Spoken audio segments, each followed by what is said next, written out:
We know you've missed it. We know you love it. This is today's Arsenal Injury Show.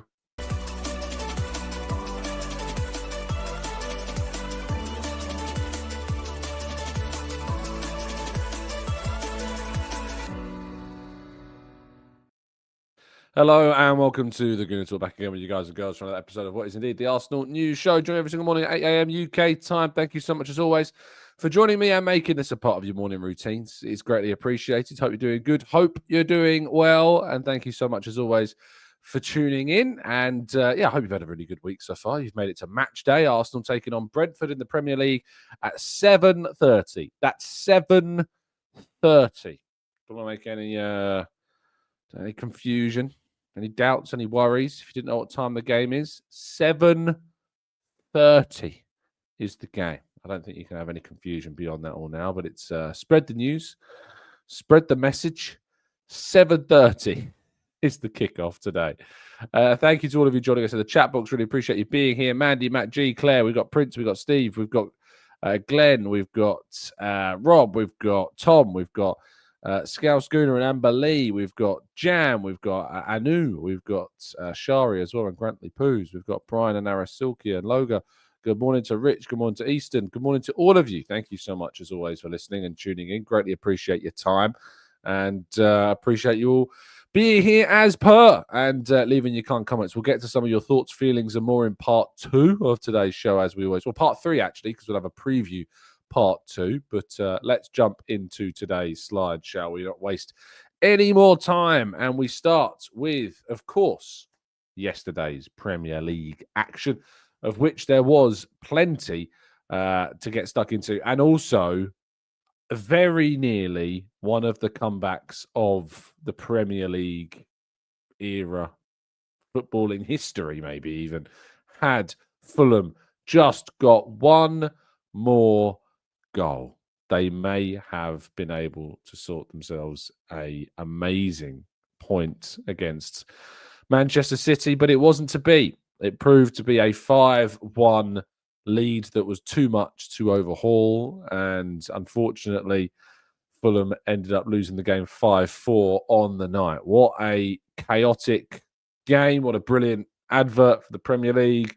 And again, what a big reminder that this Manchester City side, who have conceded 6 goals against Fulham and Leeds in their last 2 games, 8 goals in the last games against those two and Bayer Leverkusen, continue to be defensively rather questionable.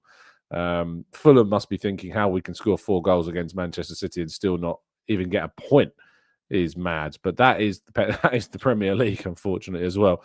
Bournemouth are on a real poor run of form at the moment, and Bournemouth are struggling. Arsenal will be facing Bournemouth in the new year. Don't play them till then, and then another game in April. So unfortunately, despite the fact that we actually play Aston Villa twice before we somehow play Bournemouth because of scheduling, Bournemouth's form has fallen off a cliff. Will it recover by January? We'll have to wait and see. But they lost 1-0 at home to Everton, who Arsenal will be playing on the 20th of December. And then at St James's Park, Spurs and Newcastle played out a 2-2 draw, in which there was more kind of controversy around penalties and decision-making. We saw Dan Burn grappled and pulled down, and a penalty was then given, but Spurs scored a 95th minute equaliser. I think the result overall, if we're just kind of thinking about our dislike of both teams, really, it's probably not a bad result. It's not a good result for either of the two sides, to be fair. Both of them would have been needing a victory in this game, really, to be fighting towards what they want to get, which is European qualification for next season. But the result means that both of them sit in the bottom half of the table. Manchester City have moved to 2 points within Arsenal, and Arsenal will need to beat Brentford tonight, who sit in 12th place in the Premier League, if they are to move, again, 5 points clear at the top. Other Premier League games tonight at 7:30 is Brighton against Aston Villa, Wolves against Nottingham Forest, and Burnley hosting Crystal Palace. And then the later 8:15 kickoffs is Leeds United against Chelsea and Liverpool against Sunderland. That's going to be a very interesting game indeed. Can they get the result that people think that they are worthy of, Sunderland? And can Liverpool continue an improved state of form as well? That is the question. that is what we're wondering and waiting to see what happens around Liverpool and Sunderland in the evening, but also the other game affecting the title race, Leeds against Chelsea. Leeds obviously getting 2 goals against City last weekend. Can they get a good result at home to Chelsea? We'll wait and see. Caicedo suspended for that game. In transfer news, exclusive story broken initially by James Ollie and has now been firmed up. It's my understanding that Arsenal's deal has reached a very advanced stage for Edwin and Holger Quintero, the Ecuadorian youngsters that will join the club in 2027, should all go as planned. Arsenal are paying a fair chunk of money, it seems, to Independiente, I think, for the pair. The club, of course, where we've seen a lot of a lot of Ecuadorian talent come through the ranks, Moises Caicedo and, of course, Pierre Nkapie. But we're now seeing 2 other young stars come through, and Arsenal have moved quickly to secure their signatures. And we're seeing both of them join the club, it seems. And they are attacking players. They're players that can play in either kind of a central attacking midfield area. I believe it's Edwin that can play kind of wide right as well. So interesting to see in the future, not just these 2, but the Irish youngster, Oshinavuna, as well, who's joining from Shamrock Rovers in the same time period. There's a real refresh and investment into the youth setup going on. It's my understanding that while they are viewed as, of course, youth improvements, or rather kind of assets to the youth team, there is a sense that the talent that is available there and the talent that they have could see them develop into players that could quickly break into the first team setup, as well as we have seen happen with Arsenal's youngsters like Max Dowman and, of course, Ethan Nwaneri and Miles Lewis-Skelly. So we'll have to keep an eye on how they're getting on as they stay in Ecuador until that 2027 date. But very interesting to see indeed what goes on there.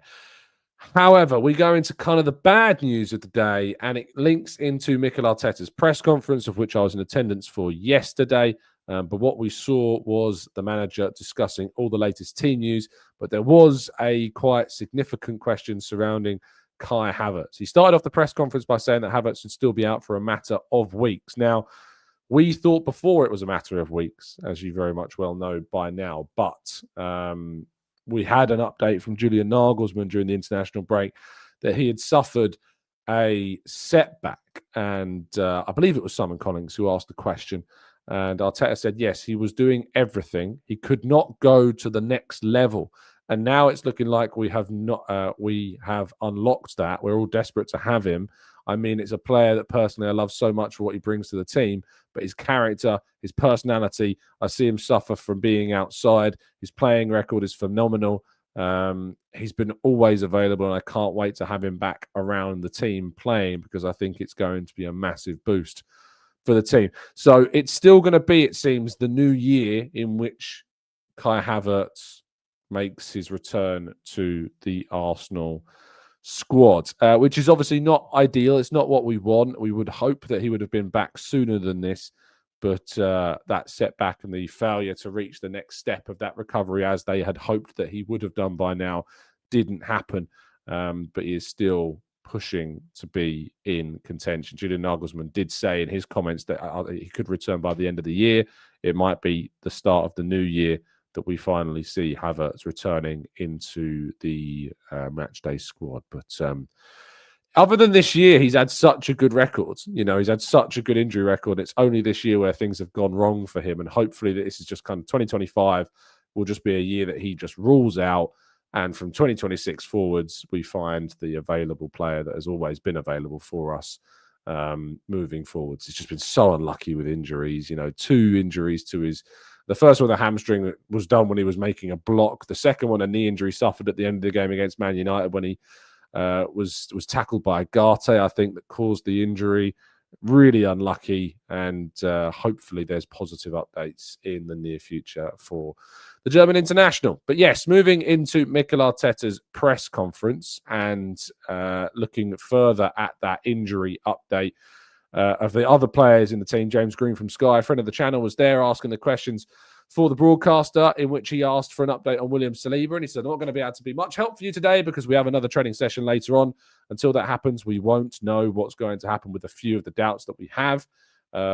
So in regards to Saliba, he said he had a little niggle, but I think it's going to be a matter of days. So let's see if he's able to do that tomorrow. So a matter of days for William is the response. On Trossard, he also said a matter of days. On Havertz, as we've discussed, a matter of weeks.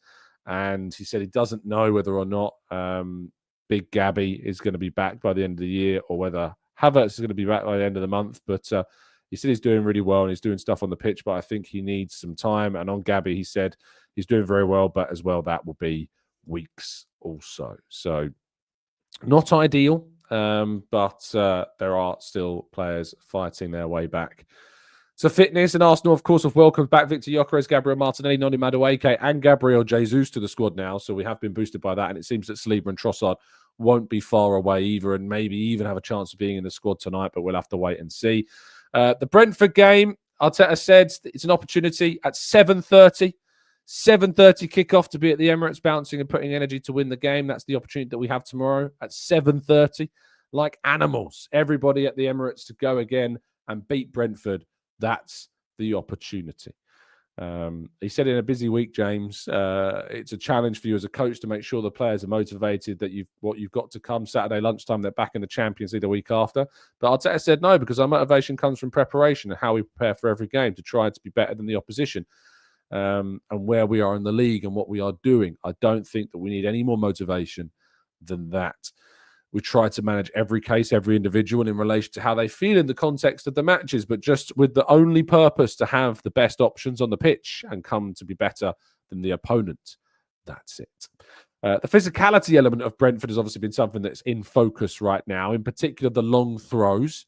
And we've seen Mikel Arteta in particular in focus, and he's going to be in focus tonight in his long throws and how Arsenal deal with that. And Arteta said, well, that physicality comes from different areas in relation to the pitch. But I think every game that we play, when you look at the intensity in the Premier League against any opponent, what is needed is incredible. And Brentford brings different threats, different challenges. We all know, and we all need to dominate that if we want to win the game. Moving forwards and into some of the other questions on the evening, it is the first time that Christian Norgard potentially could face his former club. And on Christian Norgard, and asked about why he was signed, he said, well, from what I saw on the pitch and then everything that I heard about him as a leader and the role that he can fulfill and the role that he was going to have here, and the moment I picked up the phone and spoke to him, he was super excited to join us. He brings something that we don't have in the squad, and I'm very happy to have him. Now, so far, Norgard has been kind of really more off-pitch support than on-pitch support, and whether they've spent £10 million on bringing an extra captain into the group to be off-field, I'm not sure. But so far, he's not got the minutes. I personally think he should have got a few more minutes by now, especially against Spurs last week when we went 4-1 up. I think we probably should have taken Rice off and brought Norgard on, but we didn't. But maybe he gets some opportunity tonight. I think he probably will get an opportunity next week against Club Brugge. We'll have to wait and see if indeed that does happen. Moving into Victor Gyökeres and Gabriel Jesus being back in the squads, losing Saliba. It's been a theme. Key players picking up injuries. How frustrating has that been for your team so far, asks Alex Howell of the BBC. And Arteta said, yeah, especially how we lost them as well with Leo, because Leo was in great form and Martinelli was just coming back and we had to manage his minutes.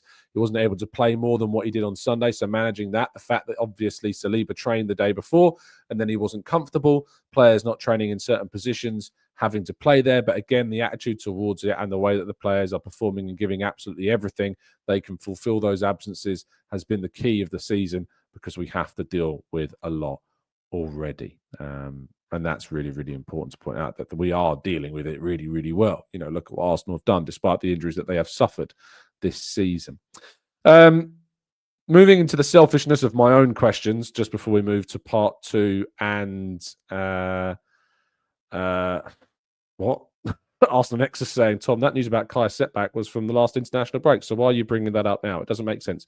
I can help you make it make sense if you like. I'll just read you the question again from Simon Collins of the Evening Standard. Just on Kai, Julian Nagelsmann said a few weeks ago that he'd suffered a setback. Is that why he's not going to be back until possibly January? Is that what the issue is? Arteta says, yes, he was doing everything. He could not go into the next level. And now it's looking like we have to unlock that. We're all desperate to have him. I've already read that comment out, but I hope that helps you. Moving forwards to the selfishness of my own questions. I said to Arteta that you described Chelsea's game as a learning match with the wins over Bayern and Spurs, or you could almost describe the week as a learning week. And I'm curious what lessons you did learn from a week of really tough games where you nearly got 3 wins from 3 and came very close to that. And Arteta said, well, starting from Spurs, I learned because I learned a lot as well about the international break and what happened. For example, what happened with Gabby and how we can correct that for it to never happen again. Just on that point, that's interesting. You know, what happened with Gabby was outside of the control of Arsenal, really. Happened on the Brazilian national side, happened on international duty. And yet he's saying here, how can we correct that so it never happens again? I wonder what that means for future international breaks. He continues, then we played a team, a game in a way, again, that we have to learn, and watching them, and you always learn from it. Bayern Munich brought different qualities, players that you don't see weekly, but we need the potential of it. And obviously what they were doing, we took a lot from them. And the last weekend, the same. And the amount of games that you have to play within a game and what happened at Stamford Bridge in that sense, it's enormous, because something is the perception of what happened, and after it's actually what happened and why it happened. So it was a huge learning. I then asked about the aggressiveness, because what we've seen a lot recently is this idea of aggressiveness between the ideas of Sunderland's game against Arsenal and Chelsea's game against Arsenal. A lot of people have drawn comparisons to how Sunderland and Chelsea approached those games. They're probably the most physical games that Arsenal have played so far this season, because I think that when it comes down to getting at Arsenal, getting at this team, those 2 performances from Chelsea and Sunderland, I think are going to be looked at, analysed by a lot of managers, and they're going to be assessed and they're going to be blueprinted. And I said to Arteta, they've been compared to one another, the aggressiveness that they showed in the game, and 2 games where Arsenal did drop points. I think teams maybe are going to look at that and perhaps see a blueprint. Maybe if we're aggressive, that we can get something from Arsenal. So how do you cope with perhaps the future aggressiveness that you might face from other teams? And to be fair to him, he said, I think that every team in the Premier League, the first thing that they do is to be aggressive. I mean, I don't think that's going to be something that teams are going to change at all. You take it to certain extremes. Hopefully that will be looked after, but like it should have been in the first action of the game with Mosquera. Pausing there for a second. I didn't even know this until yesterday, but I don't know if you saw this. I must have missed it watching the ball kind of go up the other end of the pitch. But as Arsenal cleared the ball, Moises Caicedo, and I think it's Caicedo, runs through and just flattens Mosquera. I completely missed it until I've watched a replay of it. Obviously, being in the ground, I'm kind of following, the ball more in that moment of kickoff and typing in kickoff into my live blog. And I completely missed that. And I think it's a really good point, because not only did Caicedo floor Mosquera, but slightly later, he floors Timber. And he hasn't got a punishment by this point. Obviously, he gets sent off for the tackle on Mikel Arteta, but he's not got a yellow card in either of those 2 incidents. And I think Arteta's got an absolutely huge point there. The game wasn't stopped in that moment. Anthony Taylor should see that happen, stop the game if the ball's going out of play, which I think it was, give a free kick to Arsenal and have an immediate word with Caicedo, but he didn't do that. The game was not managed with that level of physicality. He continues, but we have to deal again, learn from it, and use it in a better way, because we should have explored what we had for a period of time. It wasn't 60 minutes long, because from 33 to 39 we didn't play, and then it was Piero, another player on the floor, and the next 4 minutes we didn't play. So almost a part of the second half. And what he's talking about there is obviously the amount of time that the ball is actually in play in a game, which he also talked about later on in the presser as well. So very, very interesting indeed. I'll finish with some of Art's questions, because Art's always one to ask some really insightful stuff. And he said, you spoke about sequences of games. Now you can kind of build consistency with, I guess, different types of formations and stuff like that. Is that something that you can see in terms of seeing games as blocks and kind of mapping it out like that? Obviously, blocks of games, Spurs, Bayern, Chelsea, Brentford, Villa being another block. Those blocks kind of blur into one another, but they are still blocks of games. And he said, yeah, sometimes yes, and sometimes no. Sometimes you play against a back 4 or teams that have a very direct and don't allow you space and want to take the game and everything to restart from a set piece. And other teams are completely different. We faced for a period of time a lot of back 5s and low blocks, and this block of 3 game has been very different. So yeah, depending, sometimes you are lucky. You say, okay, now for this period, this is going to help us for the next few games. And sometimes you have to alter things after every game. And the last thing I just want to point out is the question from Art on Saliba. And he says, just on Saliba, I think he's been, the injuries have been quite random. Because there was the one at Anfield where he twisted his ankle, and now this one. You mentioned he was uncomfortable in training. He said, well, the ankle one, it was a really random and very unlucky action that kept him out for a few weeks. He tried at Anfield. He was uncomfortable. He wasn't comfortable, and he had to stay away. And this one as well, very bizarre, but hopefully it'll be a matter of days. So what we've taken from that is that Arteta is refusing to give any insight into the actual detail of what that injury by Saliba is. He says it's bizarre. He said that it's a matter of days that he's going to be out. It's very unfortunate, very unlucky, but he's not given any insight into what the injury actually is. We have no idea what the injury actually is or how it happened or what happened. It's very strange. But there's been a number of questions directed directly at Arteta asking for some specifics about that injury, and he's refused to give any insight into what it is. Don't know why. Maybe it's something that we don't need to think too deeply into, but I thought it was interesting, and it was something that we did pick up on as we were talking after the press conference finished. So, yeah, certainly that was very, very interesting indeed, I thought as well. Right, let's go to part 2, which is going to be a quick preview of today's game against Brentford right after this.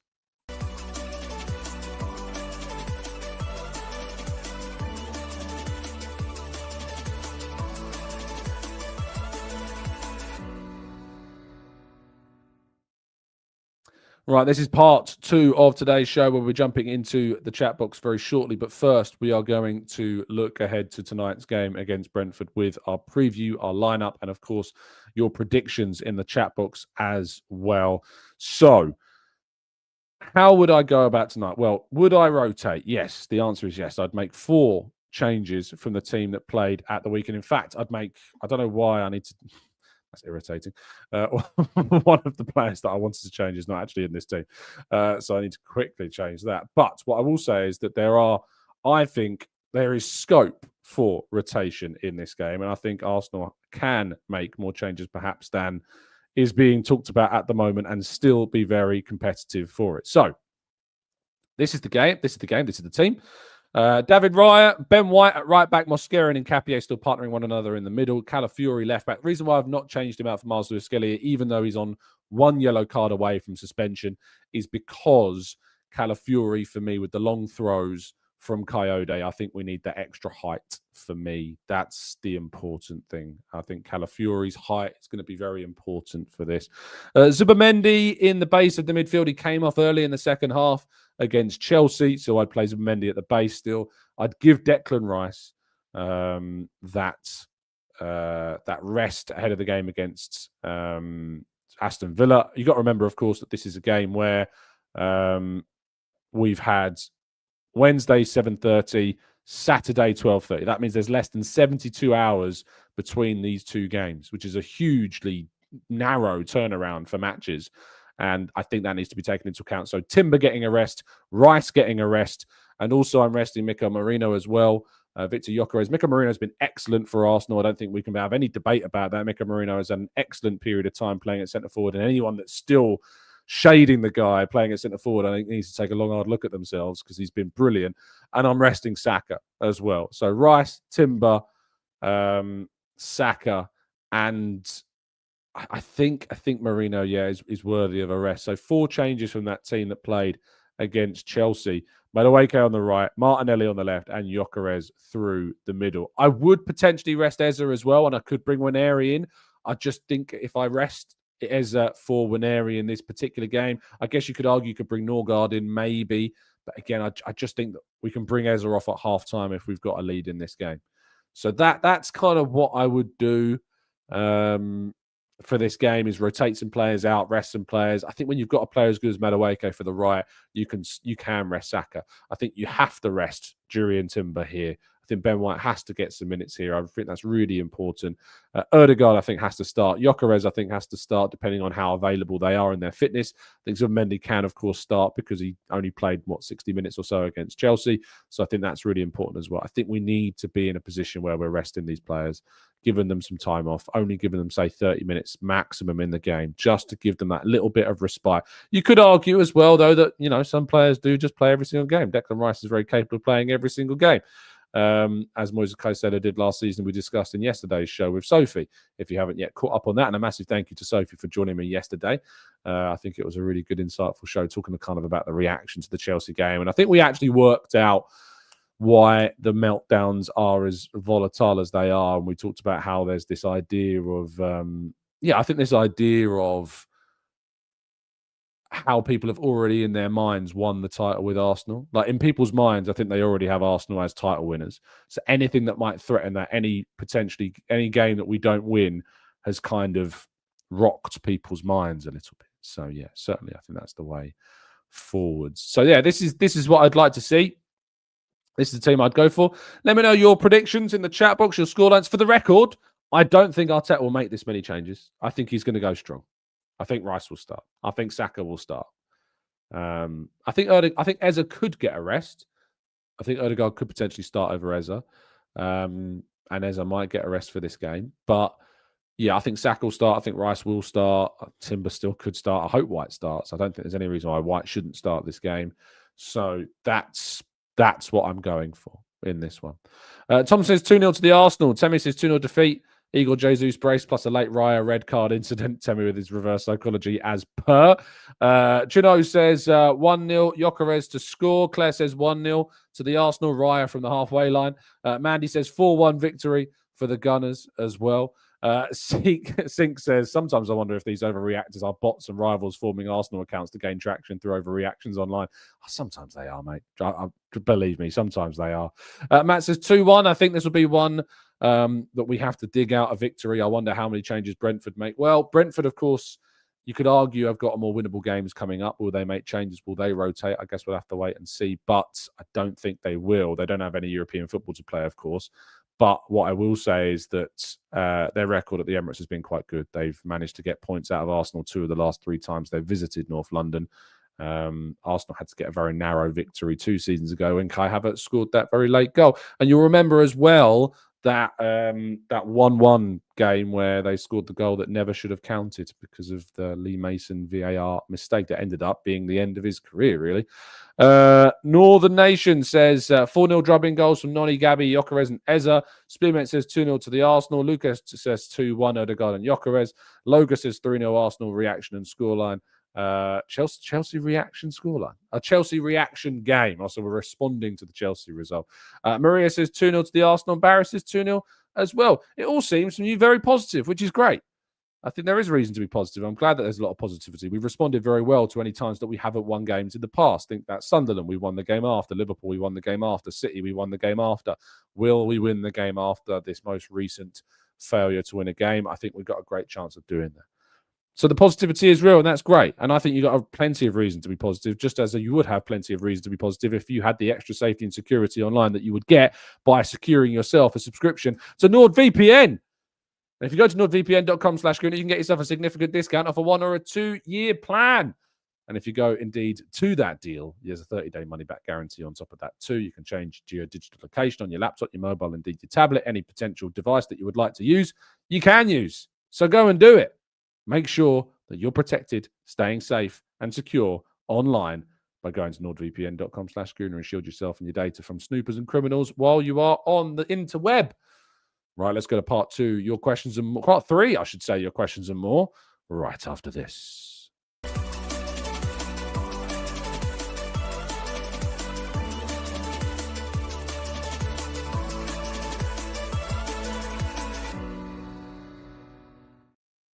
Right, this is part 3 of today's show. We'll be jumping over the next 10 minutes or so into the chat box and tackling some of your questions. Quest for the Best says, what's the time of the game tonight, people? What's the time of the game this evening? No one should know. No one should need to ask. No one should need telling. What is the time of tonight's game? It's very simple, very easy to understand. It's 7:30 p.m. tonight. Of course it is. No one needs to know. Everyone's been told a million times by now. So be in your seats. Be an animal, Mikel Arteta says. That's what we need. Narin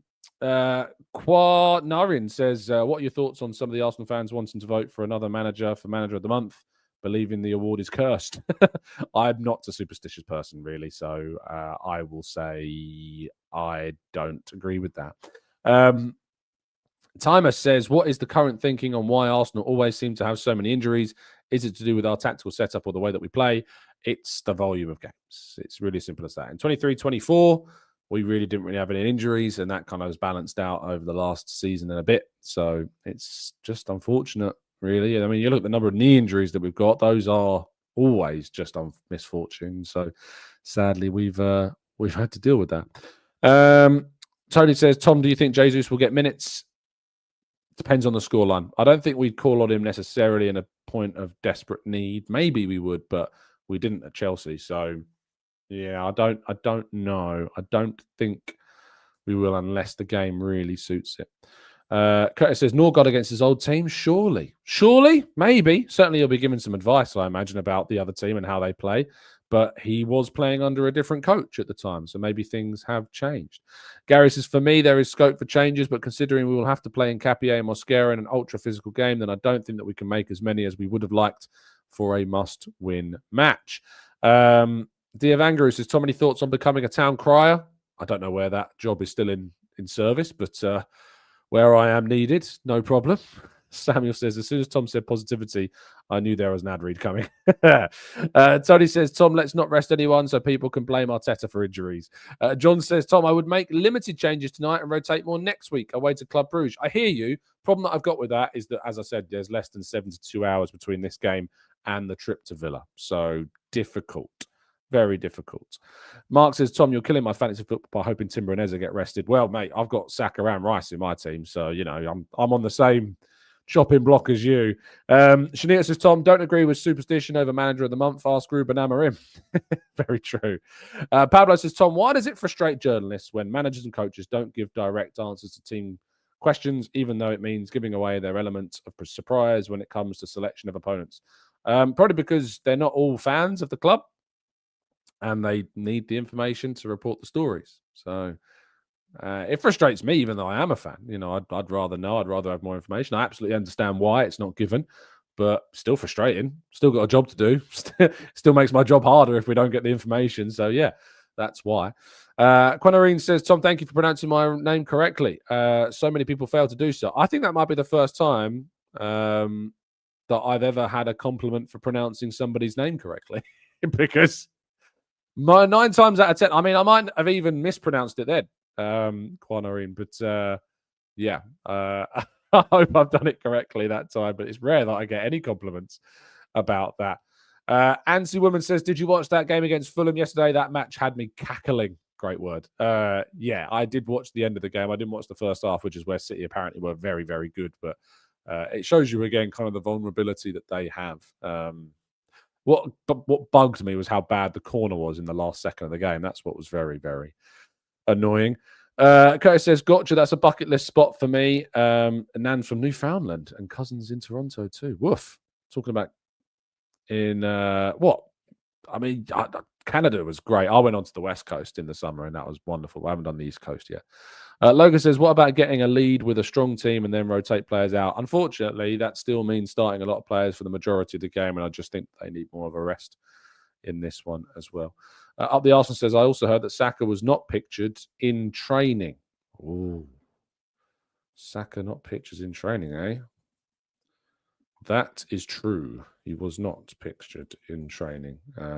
No pictures where Saka was indeed there. Does that mean he's not available? Don't know. No idea. I'm just going to actually send a message to someone about that. Just a heads up. Saka not spotted in training. There was a live, or rather, I think there was an open training session yesterday. Let me just text somebody. Was there an open training session yesterday for broadcasters? Saka not spotted in any picture. Is that true? Let's see if we get an answer here while we're live. I'm only live for another 7 minutes, so it's going to be unlikely, but who knows? Maybe we'll get an answer. I'll tweet it out if we do. But yeah, interesting. Thanks for bringing that to my attention. Gooner Oz says, I always end my live stream when it was 5-1. My viewers are all going after that 5th City goal, but then Iwobi scored, and it was crazy. Pat says, I think he's constantly not pictured in training. Maybe he has more recovery sessions than training sessions. Almost certainly he does. Michael says, Arsenal drifting like mad for the game with the bookies as well. Yeah, I mean, when it comes to kind of like odds, they are very volatile. So, and as I said, I was on with Elliot yesterday. If you're a Arsenal Vision Patreon listener, I was on with Elliot yesterday, and we talked a bit about kind of like algorithms and numbers and predictors. And I said I've really tried to not look at as much of them as I can. I've done a little bit earlier in the season, but yeah, for me, I'm not looking at it as much. Oh, we might be getting an answer soon. Chino says, I watched the first half of the Fulham game, turned it off after City went 3-0 up. Checked the live scores to find it 5-3 and turned it on again to finish the match, but was disappointed. Maria said, who is the referee for tonight's game? Good question. Referee, Arsenal versus Brentford. Who is the referee? I think it's Tony Harrington from the looks of things. Tony Harrington. Yeah, it looks like it's Tony Harrington. Unless this is an old article. No, I think it's the right one. So, yeah, Tony Harrington is tonight's referee. Tony Harrington, let's see his record per club. Has he refereed Arsenal before? I don't remember him. Apparently there wasn't an open training session yesterday. Okay, no problem. So don't know. Don't know why he wasn't involved, and unfortunately we won't know. But thanks for pointing that out. Certainly worth the insight on that. Right, Tony Harrington, where are we? Arsenal. Don't see Arsenal yet. Still don't see Arsenal yet. Arsenal, still don't see Arsenal. Wow, he's not. Goodness, has he ever officiated an Arsenal game? 5. Oh, 1. He's officiated 1 Arsenal game. He officiated Arsenal's Premier League game on the October the 5th, 2024, when Arsenal won 3-1 against Southampton. So, good record. Was there any drama in that game? Arsenal didn't get a single yellow card. It's a good sign. Southampton went 1-0 up, and then Havertz scored, and Martinelli scored, and Saka scored when we won 3-1 after going 1-0 down. So, yeah, once before. But he's refereed Brentford 16 times, says John. Shall we have a look at his record against Brentford? That might be worth looking at. 16 times. Yeah, you're not wrong. 8 wins, 3 draws, 5 defeats. So 50-50. 50% win rate Brentford have while with Tony Harrington. His most recent game was this season when Brentford beat Aston Villa on the second day of the season.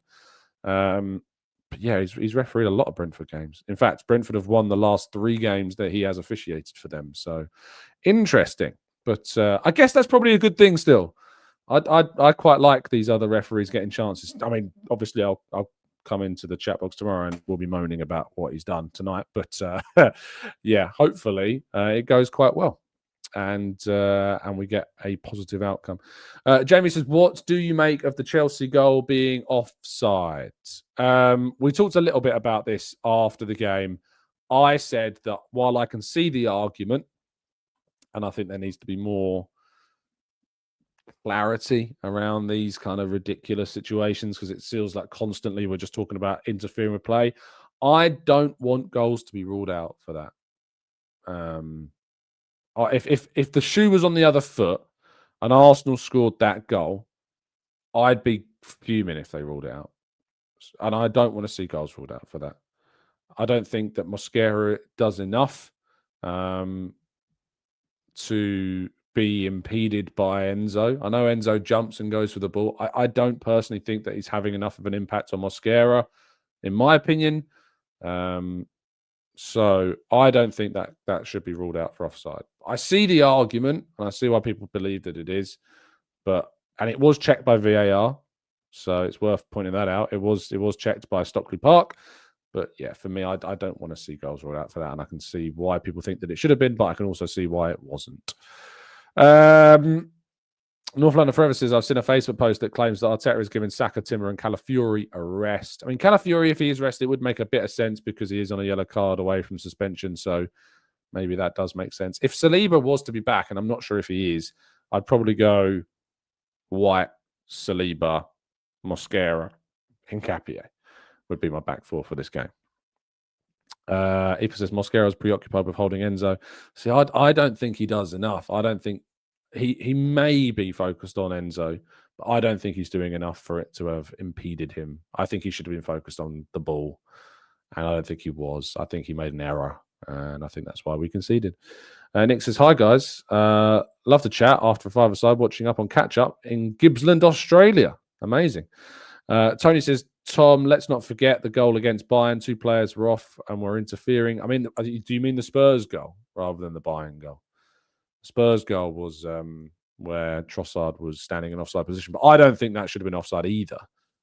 I feel like there's so many things these days that try and rule out goals in football. There's so many things that stop goals from going in. It's just mad, isn't it? Derek says, hi, mate. Have a bad feeling that we dropped points again tonight. 1-1 all over this. Also, any business in January? I don't think so. I don't think Arsenal need to do any business in January. We've got a big squad. Only if there's a really serious injury should we need to do business. And plus, we're really quite close to profit and sustainability regs. So I don't think so.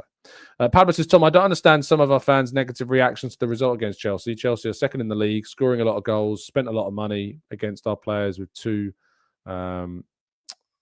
against our players available to play. I think the negativity, I get it personally, because I think that it's I get the negativity in terms of like the red card. Like we were playing against 10 men, you would hope to get more. Before the game, I think a point wouldn't have been a bad result, but after the game, after the red card, I felt worse about it. What I don't get is some of people's kind of criticisms that go beyond just like being frustrated. I think it was a tired performance. I think it was probably one of our worst performances of the season. Even though we created some big opportunities, I think Chelsea got far too much credit, personally. I also think the officiating of the game restricted us. You know, the yellow cards that we got restricted how we could operate. Even when we went down, even when we got the man advantage, we were still really quite hamstrung with the number of yellow cards that we had, whereas Chelsea didn't. Cucurella probably could have also been sent off. I think Caicedo could have got 2 yellow cards before the red card. The Zubimendi yellow is stupidly given, I think, early on. I don't think he needs to give that yellow card at all. And that affects the way that we played. So, yeah, that's kind of where I'm at on that front. Spearman says, I miss the good old days when we beat Bayern and we were the best club in the world a few days ago. Curtis says, definitely didn't do enough. All 3 of our Spanish boys need to join Kai in the gym as well. I mean, Mikel Arteta is pretty darn strong, so I don't know about that. AT says Arteta needs to take risks. He can't be so conservative with the attacking options. I mean, he was pretty offensive against Chelsea. He brought on 3 attacking players. I don't think he was conservative at all. Logan says, I was not surprised. 10 men double down on it as well. And Gary says, Mosquera and Hincapié are top quality centre-backs, but their only weakness is their aerial duels. That can be clearing of headers, but they will be bombarded tonight and they will need help. And this is why I don't want lots of changes. Right, that's going to bring us to the end of today's show. Thank you so much, as always, for tuning in. Really appreciate your time. I hope you have an absolutely fantastic rest of your day. I know that that will be predicated very much on what happens tonight, but there's a lot of the day left before that game happens. So I hope that it is good. I hope that you stay safe, stay well, stay happy, and stay respectful. As always, go give some love to, of course, Sophie on the hybrid squad that she joined me yesterday. Go give some love to Elliot on the Arsenal Vision, who I joined on his Patreon yesterday. And go give some love to the Seeing Red Arsenal podcast as well, where I was joined by John Cross for our 3rd episode on Monday. We talk a lot about this game and, of course, the Villa game as well. So go and give that podcast a listen as well if you haven't done so already. Stay safe, stay well, stay happy and respectful. And as always, up the Arsenal.